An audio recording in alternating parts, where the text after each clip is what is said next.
أيها الذين آمنوا اتقوا الله حق تقاته ولا تموتن إلا وأنتم مسلمون وأعوذ بالله من الشيطان الرجيم بسم الله الرحمن الرحيم يا أيها الناس اتقوا ربكم الذي خلقكم من نفس واحدة وخلق منها زوجها وبث منهما رجالا كثيرا ونساء واتقوا الله الذي تساءلون به والأرحام إن الله كان عليكم رقيبا يا أيها الذين آمنوا اتقوا الله وقولوا قولا سديدا يصلح لكم أعمالكم ويغفر لكم ذنوبكم ومن يطع الله ورسوله فقد فاز فوزا عظيما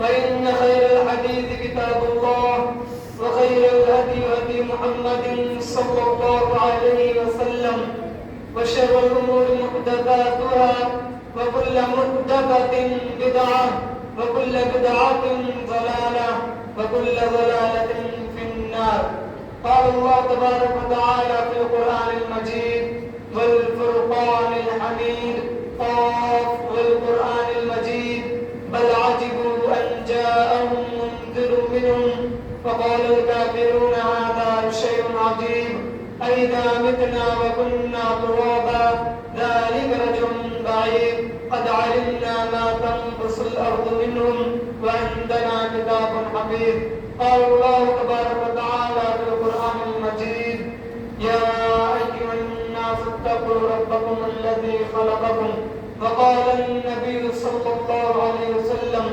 خيركم من تعلم القرآن وعلمه تمام تعریفات کبریائی و بڑائی اس وحدہ لا شریک کے لیے ہے جس نے ہمیں اس روئے زمین پر مبعوث فرمایا اور پیدا کر کے یوں ہی بھٹکتا ہوا لاچار نہیں چھوڑا بلکہ صحیح طریقے سے زندگی گزارنے کے لیے ہمیں قرآن اور حدیث جیسی نعمت سے نوازا لاکھوں کروڑوں درود و سلام ہو آپ کے اور ہمارے پیارے حبیب صلی اللہ علیہ وسلم پر حاضرین جمعہ میں آج جس عنوان کو لے کر آپ کے سامنے حاضر ہوا ہوں وہ ہے رمضان اور فضائل قرآن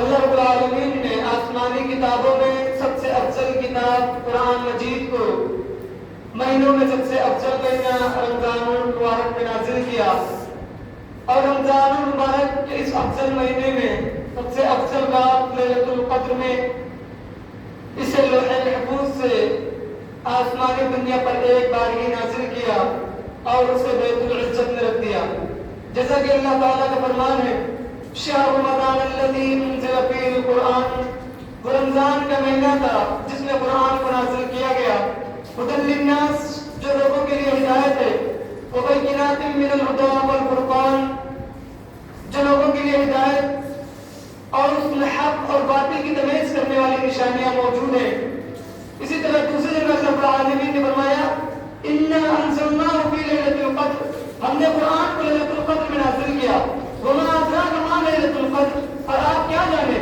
لیلۃ القدر کیا ہے لیلۃ القدر خیر من الف شہر لیلۃ القدر 1000 مہینوں سے زیادہ بہتر ہے تنزل الملائکۃ والروح فیہا باذن ربہم من کل امر جس میں فرشتے اور روح یعنی جبرائیل السلام اللہ کے حکم سے نیچے اترتے ہیں باذن ربہم من کل امر ہر ایک حکم کے لیے نیچے نازل ہوتے ہیں سلام ہی حتی مطلع الفجر اور یہ رات طلوع الفجر تک سلامتی ہی سلامتی والی ہے اسی طرح حدیث کے الفاظ ہے کہ کل قیامت کے روز روزہ اور قرآن بندوں کے لیے سفارش کرے گا لہذا قرآن کہے گا کہ اللہ رب العالمین اسے میں نے رات میں جگائے رکھا اسے رات میں نے جگائے رکھا اس نے قرآن کی تلاوت کی تو آج اسے جنت میں داخل کر دے اور روزہ کرے گا اللہ رب العالمین اسے میں نے سارا دن بھوکا رکھا اس نے میرے لیے سارا دن اپنے بھوک پیاس کو سائڈ میں رکھا تو آج اسے جنت میں داخل کر دے حدیث کے الفاظ ہیں کہ دونوں کی سفارش قبول کی جائے گی معلوم یہ ہوا کہ قرآن مجید کا رمضان مبارک سے گہرا تعلق ہے اس لیے اس برکت والے مہینے میں ہمیں زیادہ سے زیادہ قرآن کی تلاوت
سکتے اور چاہے تو وہ ایک دوسرے کے مددگار بن جائے, چاہے تو وہ ایک دوسرے کی مدد کر لے. معلوم یہ ہوا قرآن مجید ایک بے مثال کتاب ہے. اسی طرح قرآن مجید دنیاوی اور آخروی رہنمائی, بھلائی رہنمائی کرتا ہے انسانوں کی, کہ ایک مضبوط راستہ دکھاتا ہے جو جنت تک لے کے جاتا ہے. جیسا کہ اللہ تعالی نے فرمایا ان ھذا القرآن یہدی للتی ہی اقوم, یہ قرآن ہے جو لوگوں کو سیدھا راستہ دکھاتا ہے. وَيَبَشِّرُ الْمُؤْمِنِينَ الَّذِينَ يَعْمَلُونَ الصَّالِحَاتِ أَنَّ لَهُمْ أَجْرًا كَبِيرًا, اور جو نیک اعمال کرتے ہیں انہیں خوشخبری دیتا ہے کہ ان کے لیے بڑا اجر ہے. یہ قرآن مجید سیدھا راستہ دکھلاتا ہے. یہ قرآن مجید تیرا میرا راستہ نہیں دکھلاتا ہے. یہ قرآن مجید تمہیں در بدر بھٹکنے کا راستہ نہیں بتلاتا. یہ قرآن مجید تمہیں کسی اور کے سامنے جھکنے کا راستہ نہیں بتاتا. یہ قرآن مجید تمہیں کسی اور کے سامنے ہاتھ پھیلانے کا راستہ نہیں بتلاتا. کہ بہت سارے لوگ یہ کہتے ہیں کہ یہ قرآن مجید میرے سمجھنے کی بات نہیں, یہ قرآن مجید عربی میں اترا ہے, ہم عربی نہیں پڑھ پاتے, یہ ہمارے سمجھ سے پرے ہے, یہ ہماری سمجھ سے باہر ہے. آپ انگلش پڑھتے ہیں, آپ انگلش کا بخوبی ترجمہ جانتے ہیں. انگلش کون سا بھارتی زبان ہے, انگلش کون سا آپ کی زبان ہے, یہ بھی تو باہری زبان ہے. تو آپ نے انگلش کو کیسے سیکھ لیا؟ آپ نے انگلش کی زبان کو کیسے سیکھا؟ آپ نے قرآن مجید میں فوراً کہہ دیا کہ ہمارے بس کی بات نہیں ہے, یہ عربی زبان ہے, یہ عربوں کے لیے ہے, یہ ہم نہیں جان سکتے, یہ ہم نہیں پڑھ سکتے. اور دوسری کتابوں میں آپ نے مہارت حاصل کر رکھی, لیکن قرآن مجید میں آپ نے مہارت تلاش, قرآن مجید پڑھنے کے لیے, اس کے ترجمے کو پڑھنے کے لیے آپ نے علم تلاش کیا, آپ نے عالموں کے پاس فون کیا, آپ نے اپنے علماء سے سنا, آپ نے کسی اور سے مطالبہ کیا, آپ نے اپنے سوالوں کے جواب دیے اور آپ مطمئن ہو گئے. آپ نے قرآن کے قرآن نہ پڑھتے, آپ نے حدیثوں کا مطالعہ نہ کیا, جو کہا وہ سنا اور اس پر عمل کر لیا.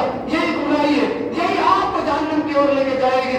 مثلاً یہ بات بہت مشہور ہے, یہ بہت سننے کو ملتی ہے. کسی کے گھر جاؤ تو اپنے بچوں کو آگے کر کے کہتا ہے دیکھو میرے بچوں کو اے سے زد تک یاد ہے, میرے بچوں کو اے سے ٹین تک یاد ہے, میرا بچہ بہت مہارت ہے, اس میں لوگ کتنا چھوٹا ہے, اتنی کم عمر میں ہے اور ماشاءاللہ کتنا کچھ جاتا ہے. اور اگر سے یہ پوچھ لیا جائے کہ الف سے یا تو سنا دیجیے تو وہ کہے گا پڑھتا ہی نہیں ہے اور اسے کچھ علم بھی نہیں.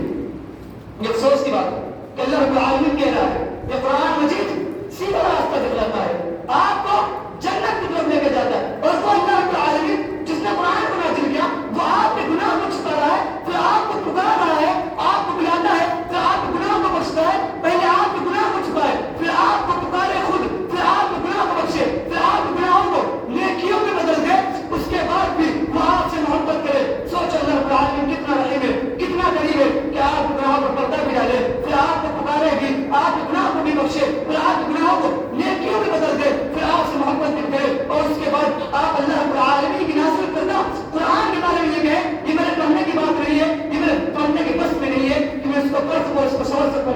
تو یہ بہت افسوس کی بات ہے اور بہت تعجب کی بات ہے کہ قرآن پڑھ کر لوگ مسلمان ہو گئے. حضرت عمر رضی اللہ عنہ جو مسلمان نہیں رہے تھے جب, تو وہ ایک مرتبہ نبی کریم صلی اللہ علیہ وسلم کو قتل کرنے کے ارادے سے نکلے. چلتے ہیں راستے میں نعیم بن عبداللہ ملتے ہیں, کہتے ہیں کہاں جا رہے ہو؟ کہتے ہیں آج ہمیں محمد صلی اللہ علیہ وسلم کو قتل کرنے جا رہے ہیں. تو وہ کہتے ہیں کہ ان کو قتل کرنے, حضرت محمد صلی اللہ علیہ وسلم کو قتل کر کے تم بنو ہاشم بن زہرہ سے بچ جاؤ گے. حضرت عمر رضی اللہ عنہ کہتے ہیں کہ تم بے دین ہو گے, ایسی باتیں کرو. نعیم بن عبداللہ کہتے ہیں کیا میں اس سے زیادہ تعجب والی بات آپ کو نہ بتلاؤں؟ کہا کیا ہے وہ؟ کہا کہ تمہاری بہن اور تمہاری بہنوئی دونوں بے دین ہو گئے ہیں, یعنی دونوں اللہ کے کلام کو پڑھ لیا ہے. نبی حضرت عمر رضی اللہ عنہ پڑھتے ہیں, اپنے بہنوں کے گھر جاتے ہیں, دیکھتے ہیں کہ حضرت خباب رضی اللہ عنہ انہیں سورۃ طہ پڑھا دے. اپنی بہن کو مارتے ہیں, اپنی بہنوئی کو مارتے ہیں, زخمی کر دیتے ہیں. اس کے بعد ان کے دل میں احساس ہوتا ہے, کہتے ہیں جاؤ دکھاؤ یہ کیا کر رہے ہو.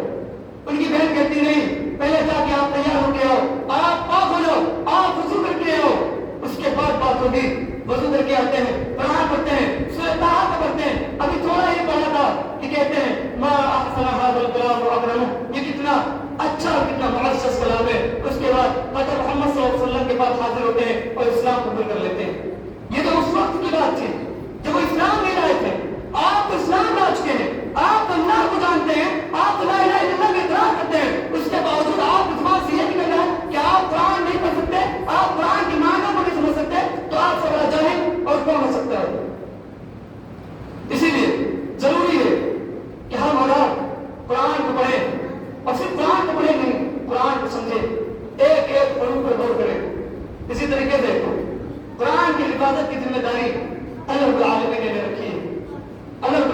کہا اِنَّا نَحْنُ نَزَّلْنَا الذِّكْرَ وَإِنَّا لَهُ لَحَافِظُونَ، ہم نے اس قرآن کو نازل کیا ہے اور ہم اس کی حفاظت کریں گے.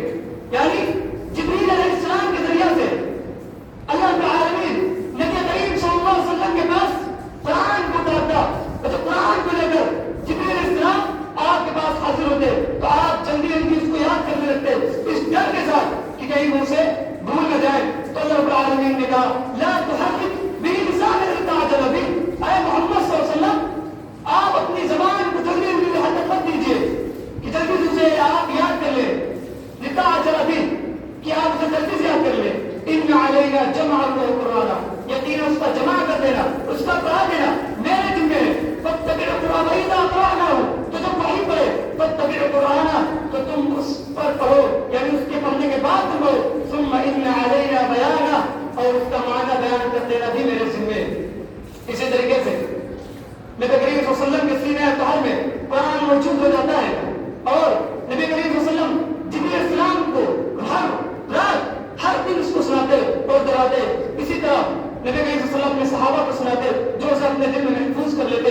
حضرت عثمان، حضرت ابو بکر، اس کے بعد عثمان نے اس کو ایک نسخے میں تیار کیا، پھر پوری دنیا میں اس کو پھیلا دیا. آج بھی آپ یہاں سے ایک قرآن اٹھائیں اور دنیا کے ہر کونے میں جا کے ایک ایک قرآن تلاشی لیں، آپ کو معنی تو دور کی بات ہے، آپ کو زبر زیر کی بھی بات نظر نہیں آئے. بالکل اسی طرح جس طرح یہاں قرآن رکھا ہے اس طرح آپ ایک قرآن اٹھائیں اور پوری دنیا میں چکر کاٹ لیں، آپ کو قرآن ہو بہو اسی طرح نظر آئے گا. کیوں؟ اس کی سب سے بڑی وجہ یہ ہے کہ اللہ رب العالمین نے کہا اس کی ذمہ داری میں نے لے رکھی. اِنَّا نَحْنُ نَزَّلْنَا الذِّكْرَ، ہم نے اس قرآن کو نازل کیا، وَإِنَّا لَهُ لَحَافِظُونَ، اور اس کی ہم نے حفاظت کرنے والے. اسی طریقے سے قرآن مجید میں شفا ہے. اللہ رب العالمین نے قرآن مجید میں شفا کو رکھا ہے. مثلا دل کے اعتقادی بیماری، شرک، کفر، نفاق اور اخلاقی بیماری، مثلا حسد، بغض، کینہ، حرص، لالچ، ان سب چیزوں سے شفا کرتا ہے، دور کرتا ہے. جیسا کہ اللہ رب العالمین فرما رہے یا ایھا الناس قد جاءتکم موعظۃ من ربکم وشفاء لما فی الصدور وهدى ورحمۃ للعالمین. تمہارے رب کے پاس، تمہارے رب کی طرف سے تمہارے پاس نصیحت کرنے والا قرآن آیا ہے جو دلوں کے امراض کو ٹھیک کرے گا، اس کے لیے شفا ہے اور مومن بندوں کے لیے ہدایت ہے. یہ قرآن شفا ہے اور صرف دل کی اعتقادی بیماری اور اخلاقی بیماریوں کے لیے شفا نہیں بلکہ جسمانی بیماری کے لیے بھی شفا ہے. نبی کریم صلی اللہ علیہ وسلم جب بیمار پڑتے تو اپنے اوپر معوذات پر قدم کرتے تھے. حضرت عائشہ کو بیان کرتی ہیں کہ نبی کریم صلی اللہ علیہ وسلم جب بیمار ہوتے تو اپنے اوپر معوذات پر قدم کرتے. جب ان کی بیماری میں شدت پیدا ہوتی تو میں خود ان پر دم کرتی لیکن ان کے جسم پر انہیں کا ہاتھ پھیرتی برکت کے واسطے. تو معلوم یہ ہوا کہ معوذات یہ شفا ہے جسمانی طور پر اور سورہ فاتحہ بھی یہ شفا ہے. ابو سعید خدری اللہ بیان کرتے ہیں کہ نبی کریم صلی اللہ علیہ وسلم کے بعض صحابہ عرب کے قبائل میں سے ایک قبیلے میں گئے. جب اس قبیلے میں پہنچے تو لوگوں نے ان کی مہمان نوازی نہیں کی، یہاں تک کہ ان کے سردار کو بچھو نے ڈس لیا. انہوں نے ان کے سردار جگہ جگہ گئے اس کا علاج کرانے کے لیے لیکن اس کا علاج نہ ملا. پھر صحابہ کرام کے پاس آئے اور کہا کہ تم میں سے کوئی اس بچھو کے کاٹنے کا علاج جانتا ہے؟ ان میں سے کہا ہاں میں دم کر سکتا ہوں لیکن تم تو وہ لوگ ہو جنہوں نے ہماری مہمان نوازی نہیں کی، تو اگر ہم دم کریں گے تو اس کا معاوضہ لیں گے. انہوں نے کہا ہم معاوضہ دیں گے بطور کچھ بکری، آپ کو معاوضہ دیں گے، آپ دم کریں. صحابہ جاتے ہیں سورہ فاتحہ پڑھتے ہیں اور جس جگہ پر بچھو نے کاٹا ہوتا ہے اس پر ہلکا سا تھوکتے ہیں، اس پر دم کرتے ہیں، وہ بالکل ٹھیک ہو جاتا ہے. بکریاں ان کو دی جاتی ہے، ان میں سے بعض کہتے ہیں چوری بکریوں کو تقسیم کر لیتے ہیں لیکن جنہوں نے دم کیا تھا انہوں نے کہا نہیں اس کو جب تک نبی کریم صلی اللہ علیہ وسلم کے پاس نہیں لے جایا جائے گا تب تک کچھ نہیں ہوگا. نبی کریم صلی اللہ علیہ وسلم کے پاس پہنچتے ہیں، نبی کریم صلی اللہ علیہ وسلم کو بتاتے ہیں. نبی کریم صلی اللہ علیہ وسلم کہتے ہیں کہ تم کو کیسے پتا چلا کہ سورہ فاتحہ دم کرنے والی آیا ہے؟ اس کے بعد کہتے ہیں کہ تم نے ٹھیک کیا، اس بکری کو تقسیم کر لو اور اس میں سے میرا حصہ بھی نکالو. تو معلوم یہ ہوا تو قرآن دلوں کی بیماریوں اور اسی طرح جسمانی بیماریوں کے لیے بھی شفا ہے. اب آگے چلتے ہیں. قرآن پڑھنے سے شیطان بھاگ جاتا ہے گھروں سے. اللہ کے رسول نے فرمایا جس گھر میں سورۃ البقرہ یا قرآن کی تلاوت کی جاتی ہے اس گھروں سے شیطان دور ہو جاتے ہیں، شیطان بھاگ جاتے ہیں. لیکن افسوس کی بات یہ ہے، تکلیف کا بات یہ ہے کہ آج بھی اس مسلمان کی امتی میں آج پنکھا خراب ہو تو اس کے لیے بھی مکینک آتا ہے، گھر کی صفائی کرنی ہو تو اس کے لیے بھی وہ صاف کرنے والے آتے ہیں. اور حتیٰ کہ گھر میں کوئی بھی خرابی ہو جائے تو باہر سے کوئی مکینک آتا ہے اور قرآن بھی پڑھنا اس کے لیے بھی ایک حافظ آئے گا. افسوس کی بات ہے کہ آپ گھروں میں شیطان بھگانے کے لیے آپ کو ایک حافظ کی ضرورت پڑ رہی ہے. آپ اس قابل بھی نہیں ہے کہ آپ خود قرآن پڑھ کے اپنے گھر میں دم کر سکیں اور اپنے گھر کے شیطان کو دور کر سکیں. اس کے لیے بھی آپ کو حافظ ضرورت پڑتی ہے. افسوس کی بات ہے پھر آپ سینہ چوڑا کر کے ٹوپی لگا کے اپنے آپ کو مسلمان قرار دیتے ہیں. افسوس کی بات ہے کہ آپ اپنے گھر کے شیطان کو دور نہیں کرتے. آپ قرآن پڑھیں، سورہ بقرہ کی تلاوت کریں، آپ کو اندازہ ہوگا کہ آپ کے گھر میں کتنا سکون ہوتا ہے، کتنی برکت آتی ہے. گھروں میں لڑائیاں کم ہوتی ہیں، فساد کم ہوگی، نفرت ایک دوسروں سے کم ہوگی، محبت کا ماحول پیدا ہوگا. جہاں قرآن پڑھی جاتی ہے وہاں فرشتے حاضر ہوتے ہیں. اسی طرح قرآن کو سیکھنے اور سکھانے والا اللہ رب العالمین کے نزدیک بہتر انسان ہے. اسی طرح قرآن کے دوران باری تعالی رحمت کا نزول ہوتا ہے.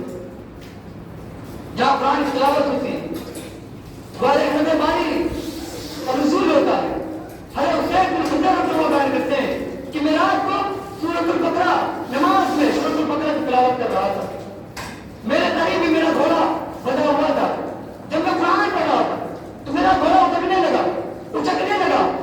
جب میں خاموش ہوا تو گھوڑا بھی خاموش ہو گیا. پھر میں قرآن پڑھ رہا، پھر وہ کودنے لگتا ہے، پھر میں خاموش ہوتا ہوں، پھر وہ خاموش ہو جاتا ہے، پھر میں پڑھتا ہوں، پھر وہ کودنے لگتا ہے.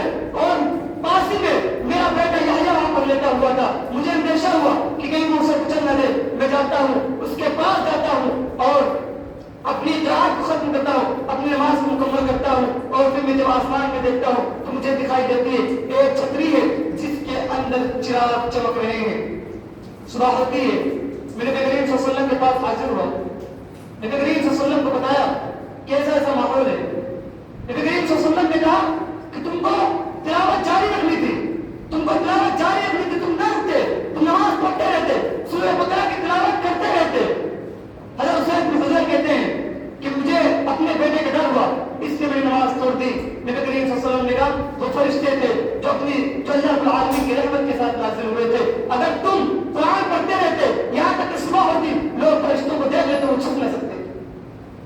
یہ رحمت اللہ رب العالمین کی جس گھر میں جس جگہ قرآن شریف پڑھی جاتی ہے وہاں پہ رحمت ہوتی ہے، فرشتے نازل ہوتے ہیں. اور جہاں فرشتے ہوں وہاں شیطان نہیں ہوتے. آخری بات میں اپنی کہہ کر اپنی بات کو ختم کروں گا. قرآن مجید کو کیوں نازل کیا؟ سب سے بڑا سوال، قرآن مجید کو کیوں نازل کیا گیا؟ قرآن مجید کو نازل کیا گیا تاکہ لوگ اس سے استفادہ حاصل کریں، اللہ رب العالمین کو صحیح معنوں میں پہچانیں. الذین آتیناہم الکتاب یتلونہ حق تلاوتہ، اور اہل ایمان کو جو قرآن دیا گیا ہے وہ اسے پڑھیں جیسا اس کو پڑھنے کا حق ہے. جس طرح اس کا پڑھنے کا حق ہے اس طرح پڑھیں. جس طرح اللہ رب العالمین نے کیا کہا وَرَتِّلِ الْقُرْآنَ تَرْتِيلًا، قرآن کو ٹھہر ٹھہر کے ادب کے ساتھ اور اس کو اچھے ترتیب کے ساتھ اچھی آواز میں ترنم کے ساتھ اس کو پڑھو.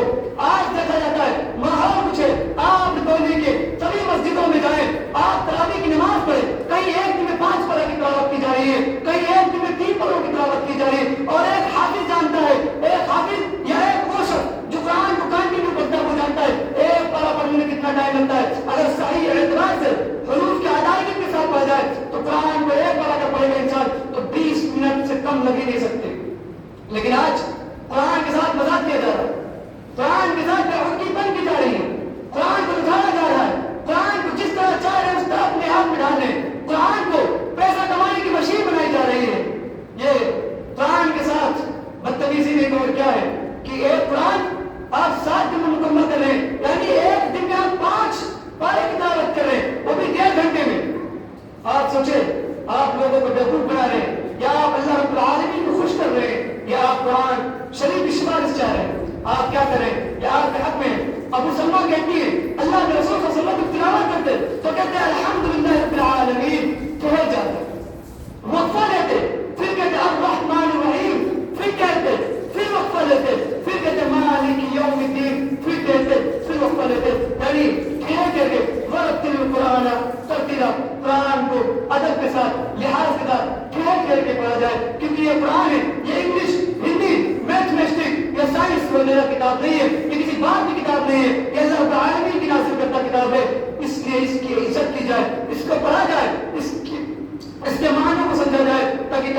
روز جب آپ جائیں تو آپ کے لیے قرآن سفارش کرے کہ اللہ رب العالمین یہ وہی شخص ہے جو راتوں کو جاگتا تھا اور مجھے پڑھتا تھا اور مجھے پڑھنے کے بعد مجھ پر عمل کرتا تھا، لہذا آج اس کو جنت میں داخل کر دو۔ اللہ رب العالمین کے طرف قرآن کی سفارش کو قبول کرو۔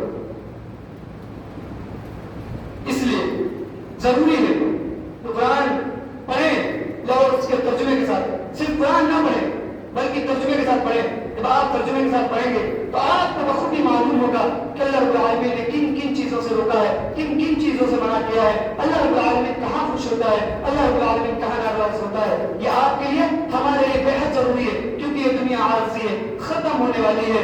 آخرت جو چیز کام آئے گی، جو قرآن کام آئے گی، نبی صلی اللہ علیہ وسلم کی سنت کام آئے گی، اس کے علاوہ کوئی کتنا بھی بڑا عالم کیوں نہ ہو، کوئی کتنا بڑا مالدار ہی کیوں نہ ہو، کوئی آپ کا باپ ہی کیوں نہ ہو، کی ماں ہی کیوں نہ ہو، کوئی کام نہیں آئے گا۔ کام آئے گی تو دو چیز کام آئے گی، ایک قرآن اور ایک سنت، اس کے علاوہ کچھ بھی کام نہیں آئے گی۔ آخر میں اللہ رب العالمین سے دعا کروں کہ اللہ رب العالمین ہم سب کو قرآن پڑھنے کی توفیق دے اور اس کو صحیح معنوں میں سمجھنے کی توفیق دے۔ آمین وآخر دعوانا